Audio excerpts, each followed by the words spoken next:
อ๋อในนี่บ่น้องสิปลูกข้าวนะโดยเบิ่งบ่มีเงินสิซื้อยาบ่มีเงินสิซื้อยาโดยยาฉีดนี่ยาฉีดหญ้านะหรือฉีดข้าวฉีดยานี่ถ้าว่าเฮาปลูกในเขาสิหญ้าขึ้นหลายเนาะเช้าน้องสอนขออนุญาตเบิ่งเด้อน้องเด้อโดยนอนจักคนในนี่2คนเฮาก็พออื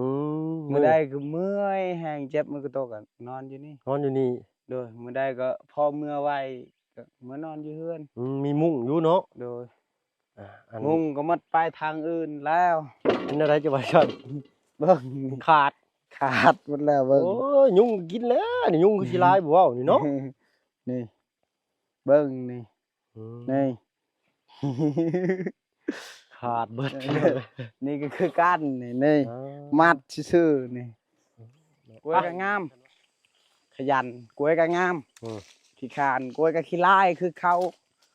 โตเฮาขี้ลายแต่ใจเฮางามกล้วยมันก็คือกันนั่นมั้งลิ้มลองรสชาติหวานๆของกล้วยเราพี่น้อยเนาะ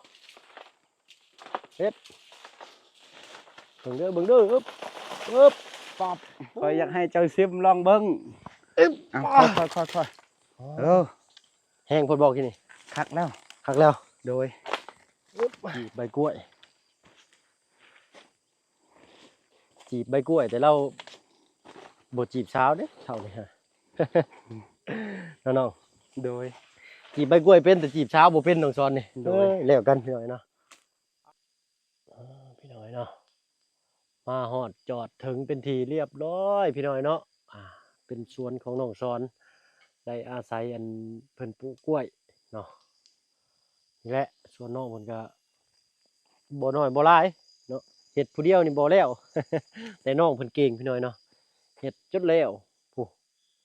ฮอดตีนอันต้นไม้ต้นนั้นพี่น้อยและฮอดบ่เป็นแป้นผู้แต่บ่หันน้องเพิ่นยังบ่ได้ปลูกเนาะบ่เนินๆน่ะแต่ก็ปลูกไปหลายเติบเลยแหละจนสิแล้วเลยเนาะ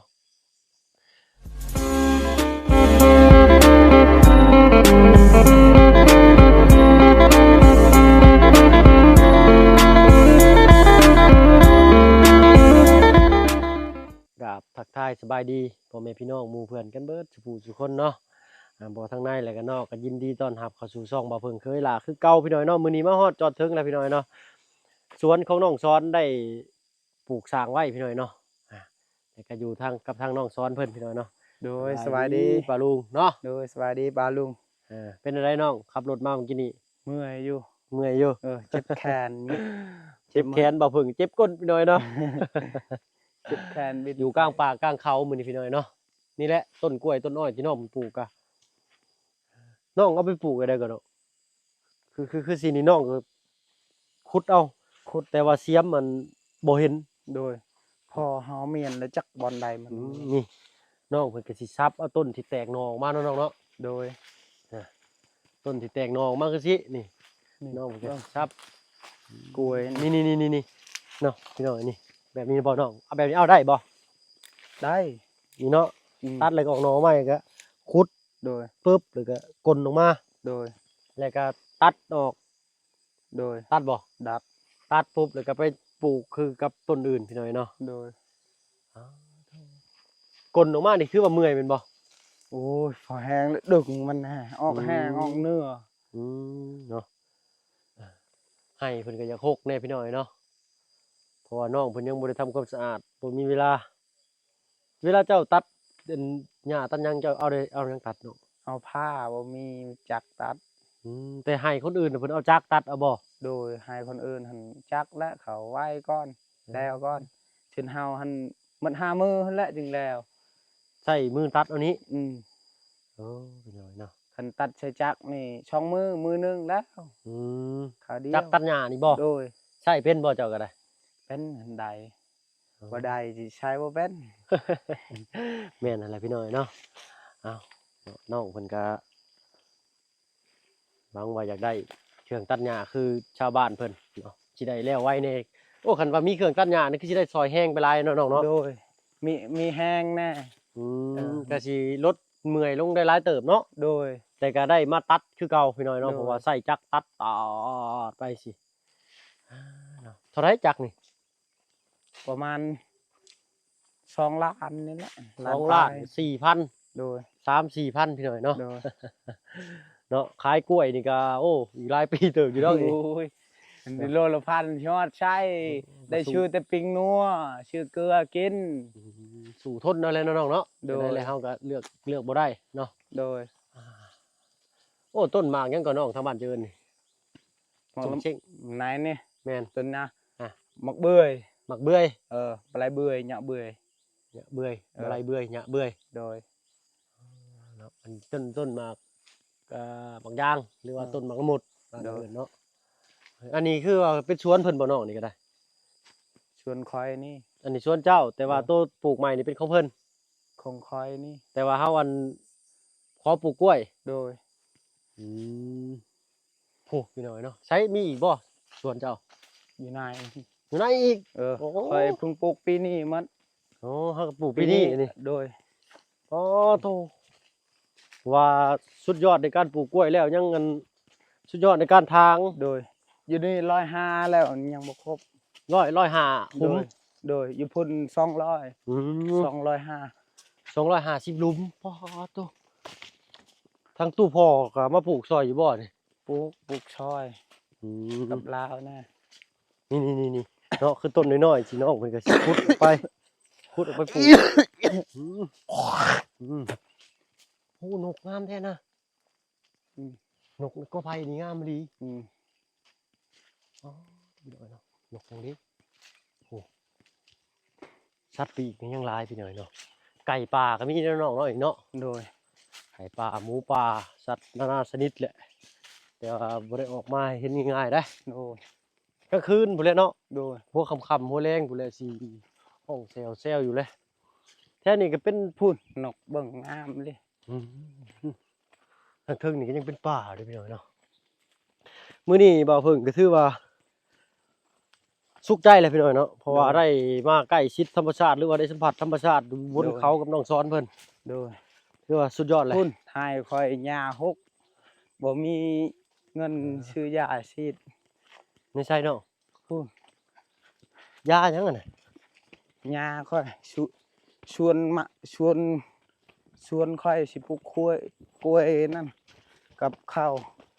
สวนสิปลูกกล้วยกับเขาโอ้ โดย สวนทางหน้านี่คือน้องสิปลูกกล้วยกับข้าวแม่นบ่ บ่แม่นอันนั้นให้เขาคอยปลูกกล้วยซื่อ ทางหลังเมื่อกี้นี่บ่ ๆโดย ทางหลังเมื่อกี้นี่คือน้องเพิ่นขอเพิ่นปลูกกล้วยพี่น้อยเนาะ โดย แต่ว่าทางหน้านี่เป็นของน้องเองแม่นบ่น้อง โดยของ โอ้ ข้อย ต้นไม้ต้นนี้คือบ่ล้มจักเทื่อเนาะแต่ย่านได้ค่อย บ่ต้องย่านบ่ต้องย่าน น้องสอนบอกว่าบ่ต้องย่านร้อยอยู่แล้วน้องสอนเนาะ โดย ไปเฮาก็ได้ เดินดงมื้อนี้พี่น้อยเนาะกับน้องสอนลามเฮาอ๋อโอ้เป็นแบบเป็นสโลกเขาเลยนี่เนาะ โดย อ๋อในนี่บ่น้องสิปลูกเขานะ โดยเบิ่งบ่มีเงินสิซื้อยา บ่มีเงินสิซื้อยา โดยยาฉีดนี่ ยาฉีดหญ้านะหรือฉีดเขา ฉีดยานี่ ถ้าว่าเขาปลูกในเขาสิหญ้าขึ้นหลายเนาะ โดย ยาฆ่าหญ้าบ่น้อง โดยยาคายานะ ทั้งเท่าไหร่ยาฆ่าหญ้านี่ ฮะเก็ดหนึงนั่น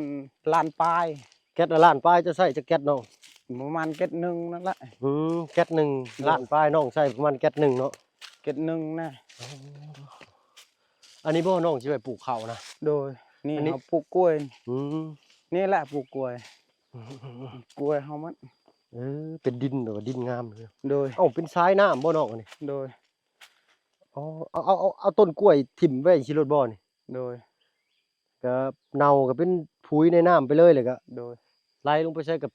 ถึกบ่ได้ก็เป็นงามบ่ทันเนาะ โดย เดี๋ยวเนาะโอ้กระต๊อบฤาษีบ่นะ กระตบเฮานอน เงากลางคืนก็นอนนี่บ่บางมื้อก็เนาะ โดยเธอเมื่อยแห้งก็นอนอยู่นี่ กินข้าวแล้วก็นอนเลย โดย เดี๋ยวเนาะบ่มีต้นไม้ใหญ่อาศัยอยู่ในต้นกล้วยต้องเบิ่งพี่น้องเบิ่งที่นอนของน้องสอนพี่น้องพานอ้ายไปเบิ่งได้บ่ เด้ง โอ้กล้วยต้นกล้วยป่าได้หน่อยเนาะ โดยต้นกล้วยป่า โอ้สุกคักเลยพี่น้องโอ้รสชาติเป็นอะไรบ่เพิ่งยังบ่เคยกินจักเทื่อ โดย โตเบิ่งบ่อนอยู่บ่อนเช่าน้องสอนขออนุญาตเบิ่งเด้อน้องเด้อ โดย นอนจักคนนี่นี่ 2 คนเฮาก็พอ อืม มื้อใดก็เมื่อยแฮงเจ็บมือก็โตก็นอนอยู่นี่ นอนอยู่นี่ โดยมื้อใดก็พอเมื่อไวก็มานอนอยู่เฮือน มีมุ้งอยู่เนาะ โดย อัน มุงก็หมดไปทางอื่นแล้ว เป็นอะไรจะว่าช็อต เบิ่ง ขาด ขาดหมดแล้วเบิ่ง โอ้ยยุงกินแล้วนี่ยุงคือสิหลายบ่เว้านี่เนาะ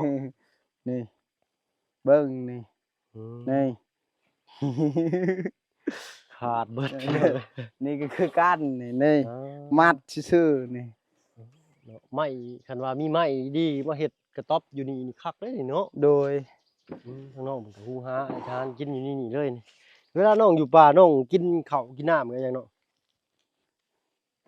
กินธรรมชาตินี่หาปูหาปลานี่ หาปูหาปลาในห้วยน้องของมึงน้อยๆนี่บ่ โดย ปลาตัวใหญ่อยู่บ่น้องเด้อปลาตัวสำนี้ก้อยนี่ก้อย ปลาก้างปลายังอันนั้นก็ปู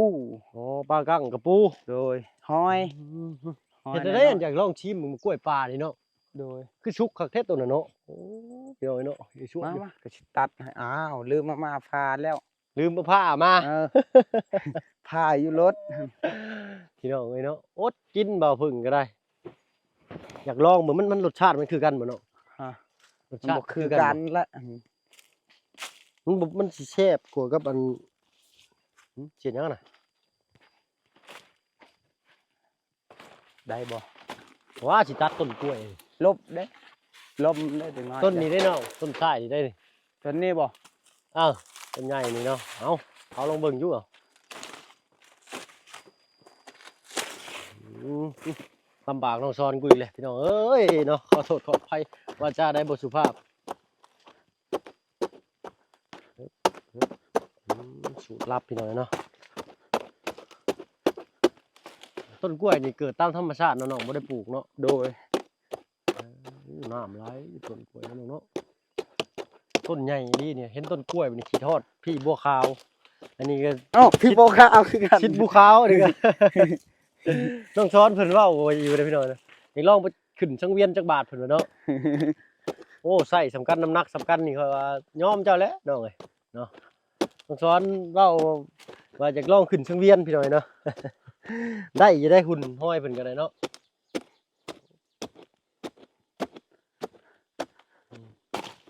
ลำบากน้องซ้อนอยู่พี่น้องเนาะเจ็ดคอยเด้อน้องเด้ออ๋อตู้กินต้นกล้วยปึ๊บบ่ลงหน่อยๆเนาะดึงปลายมันได้บ่ ดึง โอ้เอ้า โอ้ย บ่กินกระซักน้องเอ้ย ลำบากเนาะ มาเป็นหยัง เสื้อผ้าเราก็กองอยู่พี่น้องเนาะประมาณนี้พี่น้องเนาะเนาะอันเป็นบั้งที่เฮ็ดกับข้าวบ่เนาะนี่ โดย โหยอมมาลีนี่เนาะ บ่ต้องยอมคนเฮา เกือบแล้วก็ขาดไปเลยพู ลบเด้ สิลงเลยบ่ ล้มล่ะ เด้ปึ๊บปุ๊บโอ้รูดอกเลยไปโอ้โหต่อยต้นกล้วยเฉยเลยเนาะโอ้นี่ มันไหม้หมดแล้ว ไฟบ่รวบอันนี้เนาะ โดย โอ้ยโอ้ยพอโทเรียบร้อย ยัง ไม่ทิ่มกล้วยป่าไปหน่อยเนาะเบิ้งลองชิมดูในเพิ่นคือหลายเลยเนาะ ไม้ลายแล้วมัน โอ้เป็นตะกินนี่กินได้บ่ ใช่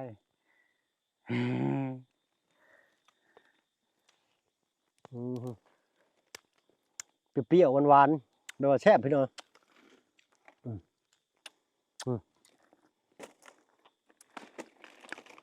บ่แซ่บเนาะมันไผไหม้แล้วมันบ่แซ่บ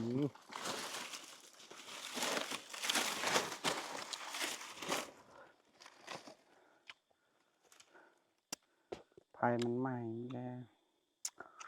เฮาเอาเม็ดไปปลูกได้บ่บ่ได้เนาะมีแต่เอาหน่อแม่นบ่ ไผสิปลูกแม่นมัน พี่น้อง แบบเขาได้หักษามันเป็นแบบนี้ คักอีหลีอันนี้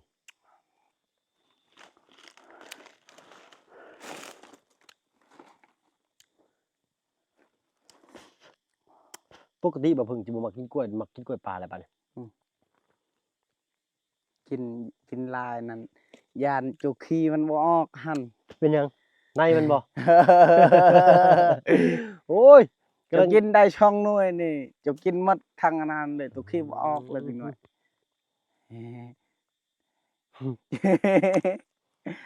อย่าขี้บ่ออกมั่งโต มั้ง มันคาตลอดตาย ไปพี่น้อยเนาะขอโทษขออภัยเป็นไรพระเจ้าบ่สุภาพเรื่องขี้เรื่องกล้วยก็ได้เนาะเอ้า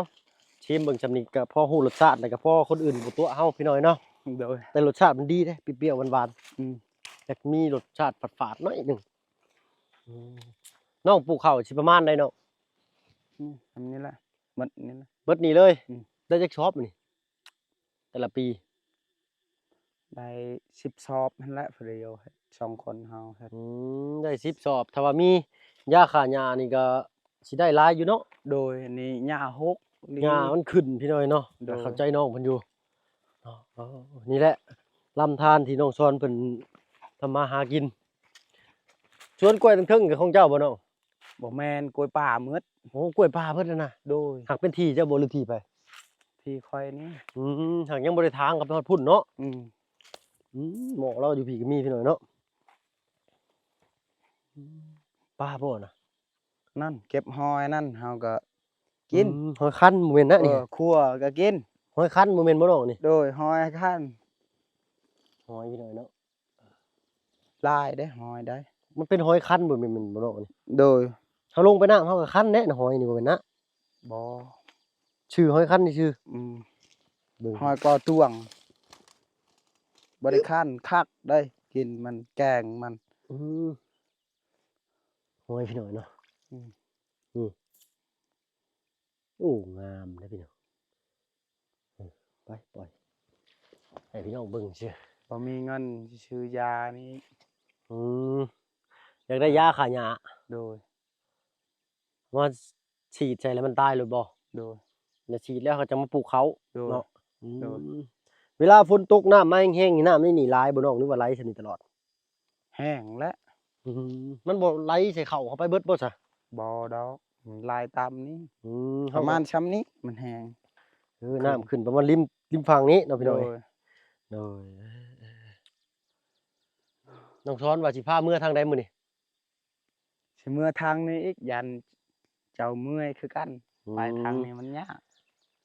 ทางง่ายบ่ห่วงหรอกพี่น้อยเนาะอันต้นกล้วยนั่นคือสิขุดไปปลูกเป็นบ่น้อง บ่แม่น ปะไว้จังซั่นเลยบ่บัดนี้ โดย มันก็ใหญ่ขึ้นมาก็งามเลยเนาะเนาะ โดยมัน อืม ตัดหมดตัดทิ่มหมดมันบ่แม่นต้นกล้วย อันนั้นมันเป็นต้นกล้วยป่านั่นน่ะ เออ ต้นกล้วยป่าเบิดเป็นบ่น่ะ โดย เออ บ่แม่นได้กล้วยเฮาได้นี่กล้วยเฮาเพิ่งปลูกปีนี้หั่น เฮาก็ปลูกปีนี้ปีแรกบ่นี่ โดย หรือว่า ปี ปี แรก ก่อนก็ปลูก ปีนี้หากับปีนี้ ผักกูดพี่น้อยเนาะแม่นบ่น้องผักกูดบ่ บ่แม่น อ้าว เบิ่ง บ่แม่นบ่ แน่ต่างกันผักกูดต่างกัน ผักกูดมันสิอวบกว่านี้เนาะ โดย มันอ่อนๆเด้พี่น้อยมันต้องอยู่ในน้ำเนาะผักกูดเนาะ โดย ในหิมห้วยหิมห้องสิเออเนาะ ผักธรรมชาติ อันนี้นี่เป็นกล้วยเฮาปลูกเองนี่เนาะ บ่แม่น บ่แม่นบ่ บ่มีต้นกล้วยเฮาพุ่นไปเอาอยู่พุ่นได้กล้วยนี่ อันนี้คือ เอา ต้นกล้วยป่า โดย เฮาตัดทิ่ม โดย อันนี้คือต้นกล้วยที่เจ้าปลูก โดย เฮาเบิ่งมันแตกต่างกันจังได๋น้องกล้วยป่ากับกล้วยนะกล้วยป่านี่ใบมันสิงามเนาะ โดยแบบว่าใบมันยาวโพดกล้วยปลาหั่น ใบยาวแล้วก็ก้าน โดย แดงพี่น้อยเนาะ โดย ก้านนี่สีแดง โดย กับตัวนี้แล้วมันต่างกันนี่ อืม นี่ใบมันนี่ละต่างกันนี่ตัวนี้ อืม กล้วยเฮาแล้วมันบ่ได้ขาวปานนี้ ก็ว่ากล้วยเฮาอันนี้สิบ่มีหมอกขาวจังซี่เนาะ โดย เข้าใจแล้วบาดนี้พี่น้อยเนาะปะเฮาก็ได้ย่านว่าค่อยค่ำแรงลงสิบ่ทันอันทางบ้านไปย่างเลาะลงก็เฮาบัดนี้อันที่ชี้สุรุ่ยสุร่ายสิเป็นกล้วยป่าเบิดเนาะน้อง โดยกล้วยปลาหมดนี่นี่กล้วยเฮาปลูกมันสิรอดบ่ อืม ฝนตกมันก็ลุกขึ้นมาบ่เป็นหยังซำนี้ อันนี้บ่น้องผักกูดนะ บ่แม่น บ่แม่นเด้เนาะ อืม ว่าฮู้นะบ่ฮู้คือเก่า อืมไปพี่น้อยเนาะกลับออกไปบ้านนี่น้องสอนมีของฝากของต้อนกล้วย3เครือโกยสิเอามื้อใดบ่น้องสอนโอ้ยทับขาน้องสอน บ่เป็นหยัง เออสำนีบ่ได้สะทบสะท้านแล้วพี่น้องเนาะร้อนขนาดเลยแต่ก็ยังมีความแบบชุ่มๆเย็นๆอยู่เนาะน้องเนาะ โดย บ่ได้ร้อนแดดได้มื้อนี้นะ โดย อยู่กลางป่ากลางเขาพี่น้อยเนาะนี่จะเป็นต้นกล้วยอันป่าหมดเลย โดย โอ้อันนี้เจ้าตัดหรือเจ้ากระแบกขึ้นนี่กระเพราเลยบ่นี่ โดยแบกขึ้นรถ แบกขึ้น อืม ชุ้มไว้บ่อนเดียว โดย โอ้ตัวเนาะทางบ้านเพิ่นนี่ชื่อว่าสุดยอดเลยยอมรับปลีพี่น้อยเนาะนี่ต้นกล้วยที่น้องปลูกอันนี้เนาะ โดย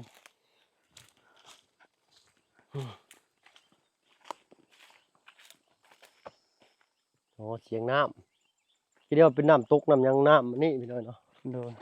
ไหลแบบเจ้าเด็กฟังเสียงอันนี้ก็นอนรับเลยพี่น้อยเนาะเสียงน้ำไหล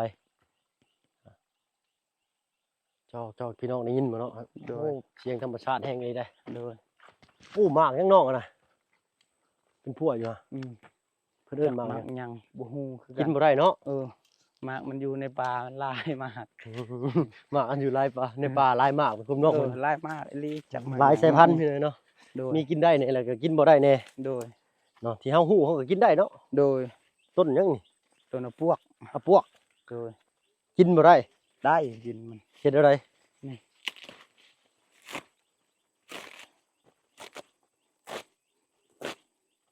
ว่านะน้องสอนหาพากินเป็นอาชีพแท้นี่ นี่จ้ำมันนี่เอานี่นี่หามักหยังนั่นมะเขือนั่นจ้ำนี่น่ะอืม มันเป็นแบบเย็นๆเนาะน้องสอนเนาะ เอามักเพชรนั่นเห็น ฮะ จำมันเวลาบ่มีอาหารกินกับตัวนี้เอากิน ตัวนี้เจ้าก็กินกับข้าวบ่นี่ โดย อ๋อ มีอาหารกินเวลามื้อเฮ็ดเวียก คือยาเย็น ตัว พี่น้อยเนาะแข้งบ่นี่แม่นเนาะ อืม นี่แหละนี่ต้นไม้นี่แหละนี่สิล้มมื้อใดไปใหม่พี่น้อยเนาะไปเดินทางออกกันพี่น้อยเนาะจำค่ำก่อนอันนี้ก็ยังสิเป็นป่าอันใหญ่อยู่พี่น้อยเนาะถึงน้องสอนเนาะ โดย คือสิบ่มีไห้ไปแล้วอีกถึงนี่เนาะ โดย ยังเป็นป่าอยู่พี่น้อยเนาะเอ้ามื้อนี้ก็สิพากันเดินทางกลับแล้วพี่น้อยเนาะพาพี่น้องป้าลุงมาเลาะเบิ่งเลาะชมเล็กน้อยพักหยังนี่กินได้บ่ บ่ได้ บ่ได้เนาะคิดว่าเป็นผักกอกพักหยังหั่นน่ะส้มๆกินกับลาบบ่แม่นเนาะ พี่น้อยเนาะไปติดตามรับชมกันอีกพี่น้อยเนาะกลับไปสวนนั่นก่อนตอนนี้อยู่ถึงเนินเขาเชี่ยจันทร์บ่ มันสิค่ำแล้วแห่งจันทร์ ถ้าได้ยินเสียงสัญญาณนี่คือใกล้สิค่ำเลยพี่น้อยเนาะ โดย บ่เพิ่งก็บ่ได้เบิ่งเวลาซ้ำ นี่กินกับลาบได้ พักยังนี่ นี่ บ่แม่นต้นมันบ่นี่ บ่แม่นนี่ อ่า เข้ม เค็มใช่พี่น้องชิมก่อน ๆเห็นบ่ตัวกินมันจางๆกินให้มันมัดๆตัวงานให้มันมัดเห็น ข บ่ มขมบ่ คม นี่ว่ากินกับลาบคักเลยตัวนี้ละ เสียงจักรจันทร์ห้องอยู่ป่านั้นพี่น้อยเนาะไปมันจะมันค่ำเลยก็สิออกบ่ได้เด้พี่น้อยเนาะไฟตารถก็บ่มีซ้ำ โดย ไอ้ตุ๊กก็ไผบ้านเนาะแม่นบ่ก็ไผบ้าน บ่เมียนกินนอมัน บัดนี้เอาไว้กินนอ โดยคอยมักกินนอมันบักใหญ่ๆเด้นอมัน เจะมากินนอไม้ไผบ้านนี้เนาะ โดย สบายเฮาแบบว่าบ่มีไผเอาให้เฮาเอานอหนึงมันช้ำสิเฮาสิกินเลย ทั้งต้มทั้งแกงอย่างนั้น โด เนาะ ย อันนี้เป็นป่ากล้วยจะเบิดเนาะเป็น โดย เป็นป่ากล้วยที่ปลูกหลายปีแล้วนี่เนาะ โดย เป็นป่ากล้วยน้ำว้าบ้าน โดย ประเทศไทยเพิ่นเอิ้นพี่น้อยเนาะ โดย กล้วยน้ำว้านี่ก็เครือใหญ่อีหลีหน่อยเนาะ โดย อ้ดูยืนหนึ่งในบ้านซะแล้วเพิ่นว่าแม่นความเพิ่นอยู่บ่พี่น้องเบิ่งเป็นลูกหนูก็ผู้เนาะหวีหนึ่งหวีละโลบ่จักอันนี้ฮะ น้องๆโอ้กล้วยชุบเนาะเอาไหม อ้าวกินแล้วกินบ่ กินจักหมากหนึ่งอยู่ฮะกินหมากหนึ่งเด้อ โดย แต่สิลงมาเบิดหน้าน่ะ เสียนเม็ดเฮ็ดหยัง เอาไว้ให้กระลงกระลอกกินเฮ็ดอ๋อปั๊มมาเลยพี่น้อยเนาะตุ้ยโอ้เนาะเอานี่ก็คันเอาลงมาแล้วก็สิได้เอามือเลยเด้น้องๆนี่เนาะ เมื่อเฮ็ดหยังอยู่นี่มัน หึ อยู่นี่มัน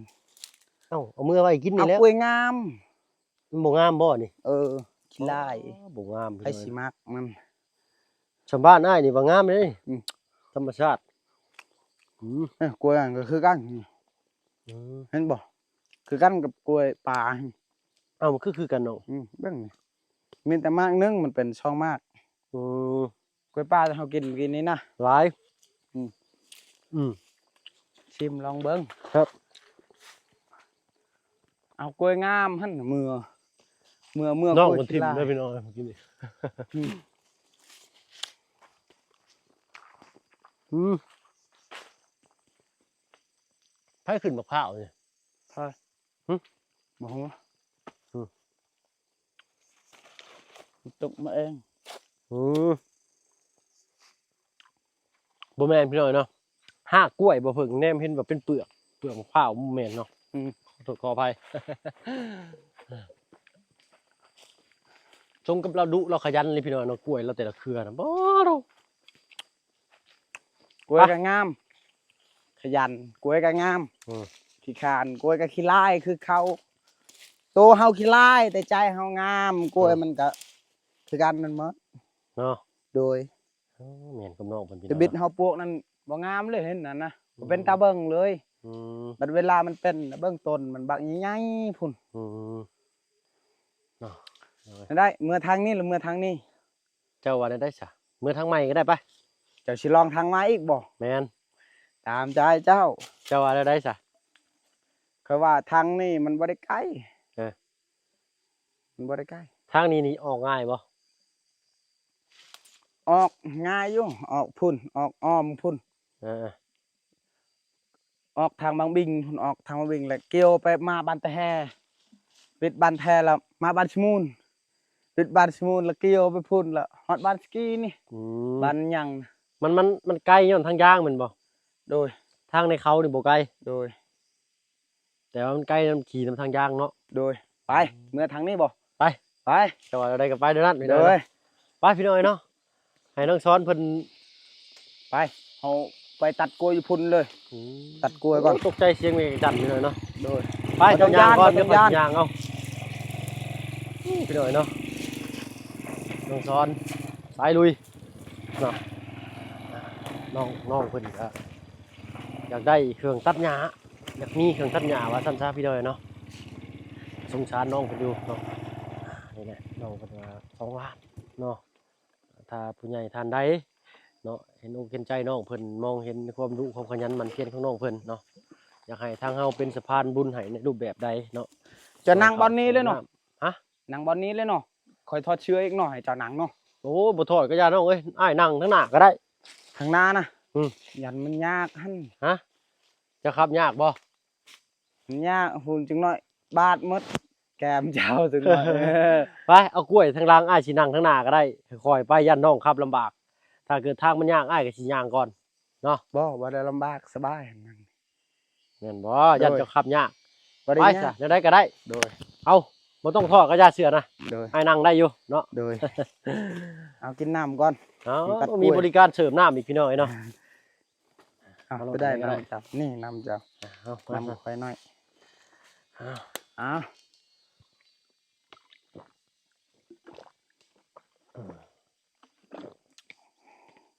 ทางเบาบุญบานป้าเนี่ย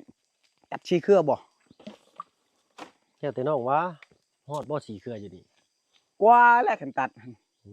เอาซำนั่นก็ได้ มั เอา นเป็นเชฟพุ่นละ เอาซำสีเครือก็ได้ซั่นเนาะ โดย ย่านว่าเอาน้องเอาไว้ หนึ่ง ค้ำไว้ขาย 2 3 4อยู่พุ่นก็แก้พุ่นช่องเครืออยู่พุ่น สองเครือ ยังอีกส่วนหนึ่งอยู่ลุมพุ่น อ๋อโตมีหลายสวนอีหลีพี่น้อยเนาะ ช่องสวน สองสวนนี่คือเป็นของเขาเอง โดย แต่อันนี้อาศัยที่เพิ่นปลูกไว้เชื่อ โดย เอาทำ2-3เครือก็พอแล้วเนาะเอิบสิตัดพี่น้อย ได้ตัดขาดไปเดียวพี่น้องเพราะว่าถ้าตัดขาดปุดนี่มันสิตกลงมากล้วยมันสิเละอ๋อโธ่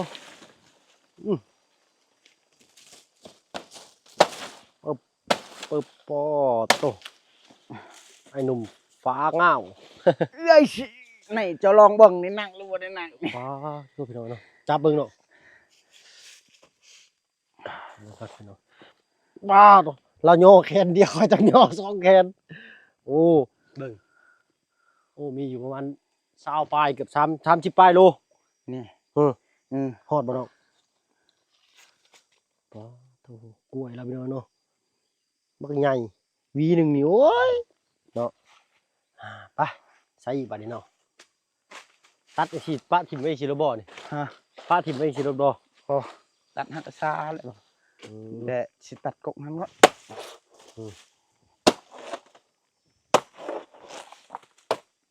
นี่เด้ โอ้โอ๊บปู้น้องมันยับออกขับบ่ยับออกก็เรียบร้อยกันนี่เนาะทับเอวแอะฮึบน้องมันก็สิใช้ผ้าทางสิเลยพี่น้อยเนาะ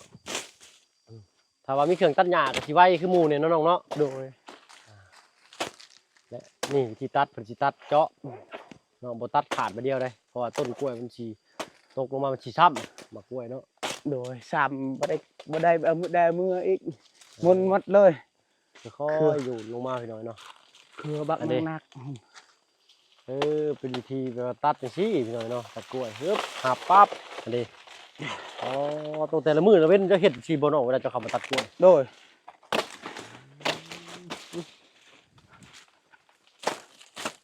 เราตัวข่อยพี่น้องเอ้ยน้องสอนเราตัวเราว่าเขาไปเบิ่งสวนกล้วยแล้วว่าเขามาฮอดวันนี้เขาสิเอานี่ให้เจ้าเราว่าเราตัวเขามาของฝากโอ้ยพี่น้องเอ้ยเนาะเอาฮึบมาสิถือเอามาตัวนี้แห้งนักพี่น้อยเนาะโอ้โตโอ้บ่ไหวชูหนักไปโอ้โอ้สุดยอดเลยตัวนี้หนักกว่าเครื่องกินนี่โอ้โตนักบึ้บผูกบ่ให้นักหมดเครื่องกินดีนะเด็ดพี่น้อยเนาะเอ็ดปึ๊บมาแล้วมันก็แตกหน่อมาใหม่บ่น้อง โดย ต้นที่เขาตัดก็แตกหน่อมาใหม่พี่น้อยเนาะ โดย ยาวเลยคลิปนี้ก็ได้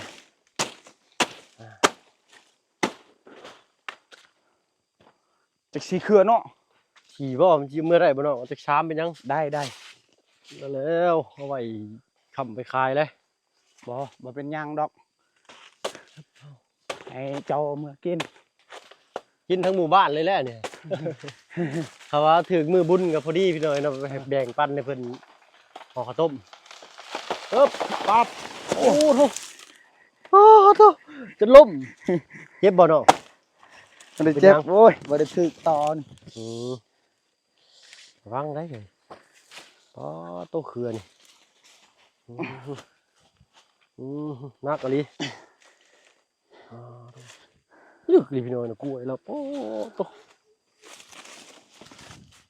สุดยอดทำลายหรือว่าตัดหยวกกล้วยนี่ก็เอาไปกินได้แน่นอนน้องๆแกงกล้วยโอ้โหมันสู่ตัวนี้เนาะใส่อีกบาทนี่ ยังบ่ได้แก้พันใดเบิ่งอยู่นี่อีก มันโอเคกับพวกเอาแล้วสามเครือนี่ก็กินบ่เบิดแล้วนี่ ผู้ละเครือรถ ก็คือ3-4คนนะเครือหนึ่งนี่กินบ่เบิดได้ เอามาแจกทั้งบ้านน้ำพี่น้อยเนาะ โดย ลุงป้าน้าอาป้าลุงแบ่งปันกันเนาะเอาไปเบิ่งต้นนายก่อนเนาะได้เนาะ ช่องเครือนี่ จะว่าได้ซะ เครือตัวได้มันงาม จักแล้ว ตัวนี้บ่ อ้าย ตัวนี้ขี้ลายขี้กาก เอาตัวมันเป็นขี้กากนี่แหละเอาตัวนี้แหละเอาไว้ขาย ฮะ เอาไว้ขายนะให้เจ้าเอาไว้ขาย เอาตัวงามนะ เอา งามได้ตัวนี้ได้ให้มันกินแบบหวานๆรสชาติ เอาแบบรสชาติหวานๆบ่ โดย เอา แบบ เอา หวานๆหน่อยนึง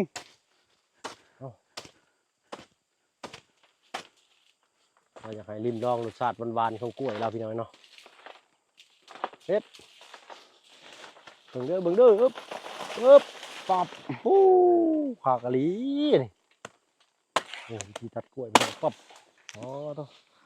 อันนี้ก็ถือว่า20 โลโอ้ย30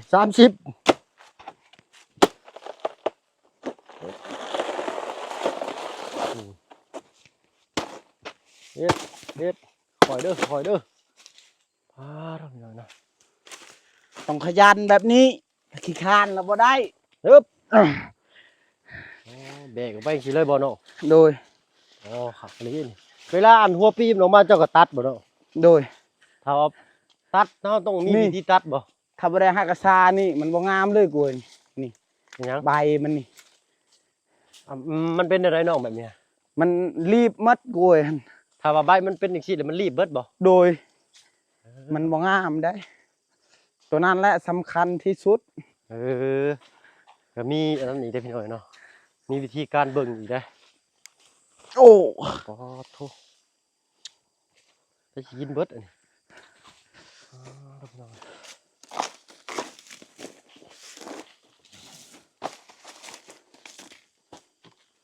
เฮ็ดหยังอันนี้เนาะ เอาปอกกล้วย ยันกล้วยซ้ เออยันกล้วยซ้ำ ำโดย เพิ่นสิเอาไปขายจังซี่เลยเนาะน้องเนาะ โดย มาพี่น้องเบิ่งวิธีการเก็บทางน้องสอนยันกล้วยซ้ำ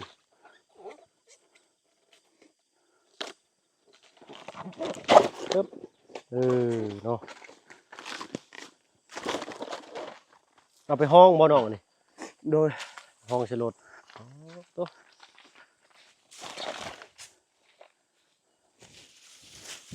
เฮ็ดโอ้มีห้องอีกบ่ โดย ฮึบแต่ละเทื่อจะเฮ็ดมีแต่จังซี่บ่น้อง โดย มาไปหน่อยเนาะอันนี้ก็เป็นวิธีแต่กล้วยซ้ำบ่น้องนี่ โดย ยันกล้วยซ้ กินบ่แซ่บ ำโดย อันสิบ่งามพี่หน่อยเนาะ โดย พี่หน่อยฮึบฮึบอู้คมลีผายเนาะ โดย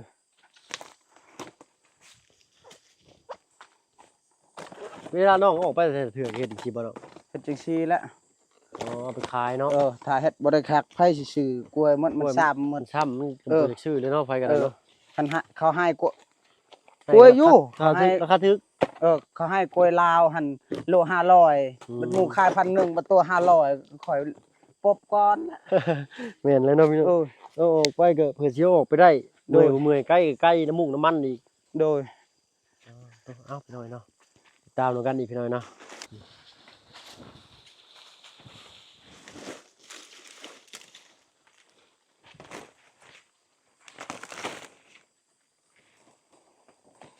มีการเอากล้วยขึ้นรถพี่น้อยเนาะไปติดตามกับชมดูกันอีกพี่น้อยเนาะห้องมันจะเป็นห้องรายชั้นหอยกล้วยซ้ำเนาะว้าตรง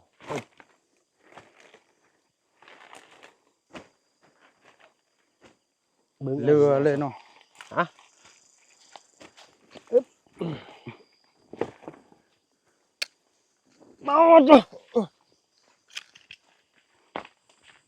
เอาใส่สิบ่ โดย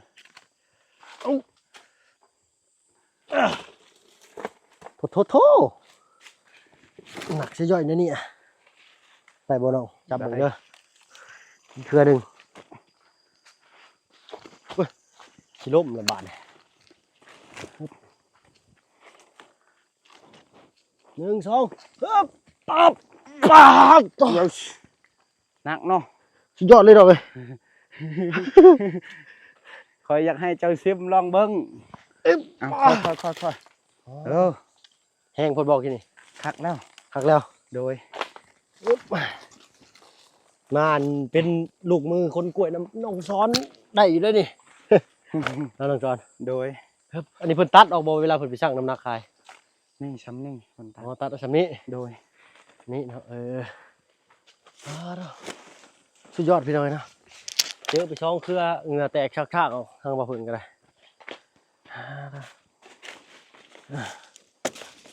ใส่ไป4พี่น้อยเนาะ4เครือ4 3 12 100กว่าโลคนอีก100 โล200 กว่าโลพาเถอะ เฮาตัดออกอีกเป็นหยังซะน้องเพื่อลดน้ำหนักออกอีก จังนั้นก่อนเนาะจังนั้นจัง โด ตั ย ดเนาะ โดย มัดมืดเรียบร้อยก่อนเพิ่นว่าเอ้านี่ภาพนี้คักอันนี้เราเฮ็ดเลยจีบใบกล้วยแต่เราบ่จีบเช้าเด้เช้านี่ฮะ น้อง โดย จีบใบกล้วยเป็นแต่จีบเช้าบ่เป็นน้องซอนนี่ โดย แล้วกันพี่น้อยเนาะอัพเนาะ FC ปาลุงฝากส่งกำลังใจให้น้องซอนแน่เนาะสาวๆเห็นก็คือสิมักจะจ้อยแหล้วเนาะดุขยันหมั่นเพียร บ่แคร์ โอเค มักกระช่างบ่มักกระช่างบ่น้อง น้อยจับลองเบิ่งดู เบิ่งสิจับ จับเคลื่อน สิพลิกมาปั๊บใช้เวลาหลายนี่พี่น้อยเนาะอันคลิปนี้ก็ได้ โดย 30-40 นาทีเลยนี่เนาะแบตก็เบิดเลยพี่น้อยเนาะ โดย การเดินทางออกไปอีกบาดนี่เป็นอะไรเดี๋ยวเป่าเพิ่งสิเก็บภาพบรรยากาศให้พี่น้องนะครับไปชมอีกเทื่อหนึงก็แล้วกันพี่น้อยเนาะสำหรับคลิปนี้ก็ขอตัวลาพี่ลาน้องลงแล้วพี่น้อยเนาะพบกัน EP ที่3อันนี้ก็ถือว่าเป็น EP 2เด้อพี่น้องเนาะฝากรุ่นฝากเป็นกำลังแห่งเชียร์แห่งใจให้น้องซอนคนขยันเนาะพร้อมกับทางเบาเพิ่งเคยลาตามมาเป็นภาระ เราตามมาเก็บภาพบรรยากาศพี่น้องเนาะเอาสำหรับคลิปนี้ลาแล้วพี่น้องเนาะพบกันคลิปหน้าสำหรับคลิปนี้เอาเป็นว่าสบายดีเนาะสบายดีเนาะน้องซอนเนาะปลาลุงฝากปลาลุงก็ได้ ปลาลุง ฝากกดไลค์กดแชร์เป็นกำลังใจให้น้องซอน โดย FC ทั้งหลายสบายดีกดไลค์กดแชร์ให้เด้อ เนาะ โดย นี่แหละพี่น้องเนาะน้องซอนเพิ่นก็เหลือแต่มาตัดหญ้าเนาะใส่มือตัดเนาะเพิ่นบ่มีเครื่องตัดหญ้าหรือว่าจักรตัดหญ้าคือชาวบ้านเพิ่นเนาะเพราะว่าเพิ่นอยู่กับพ่อ2คนเนาะเป็นอะไรก็สู่ชนกันไปพี่น้องเนาะสำหรับคลิปนี้ลาแล้วเอาเป็นว่าสบายดีพี่น้องเนาะ